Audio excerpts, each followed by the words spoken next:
say how stupid that policy was, not just for 20 years. Why the Biden administration did not inherit much from the Trump administration except this very crucial issue? Well, I think the amazing point is if you spend $1 trillion in another country, you expect something good to come out of that, some infrastructure, some development, some support of the population for the changes. But the United States spent almost all of that $1 trillion on military approaches. What did the U.S. leave behind in Afghanistan? Where are the hospitals? Where are the schools? Where are the roads? Where is the safe childbirth? Unfortunately, this is why there was no support for the U.S.-backed government, because the U.S. effort was a military effort. And unfortunately, a military effort is not a developmental effort.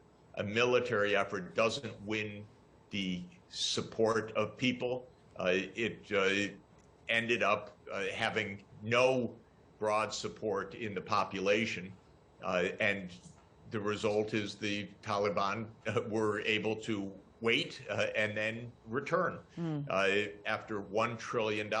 So, of course, I look at this from an American point of view, and I say how stupid that policy was, not just for 20 years, but for 40 years. But Professor Sachs, you're so politically incorrect, I have to say, in the eyes of many, probably in your country right now. How could you dare to say all these things?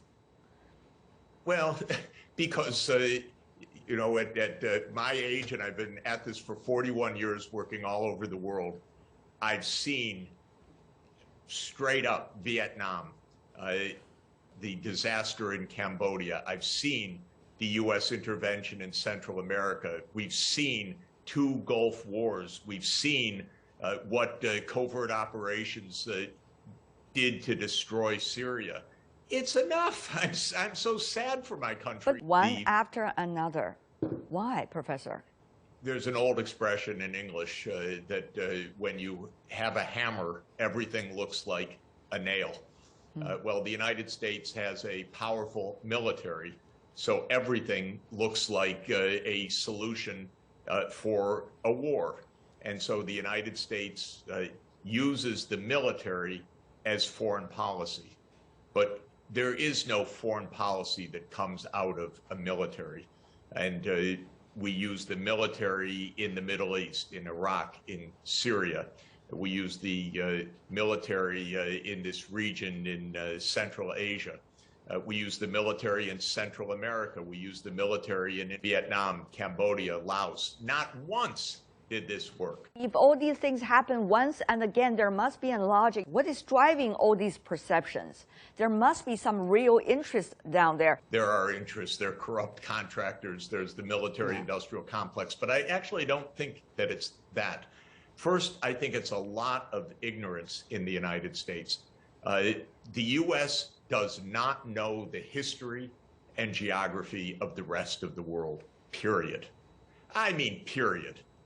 And second, there is, not in all parts of American society, but in certain parts of American society, a deep disdain for other cultures. And the result of that is you don't have the ethics or the knowledge to succeed, but you do have a powerful hammer, as I said. And so I think that these are not interests. Nobody won in the U.S. out of Afghanistan. This has just been a tragedy, but so stupid. And that is because of ignorance and because the American leaders never cared really about Afghanistan, and the public never cared about Afghanistan. If it's only for you, not for the people involved, it's never going to succeed.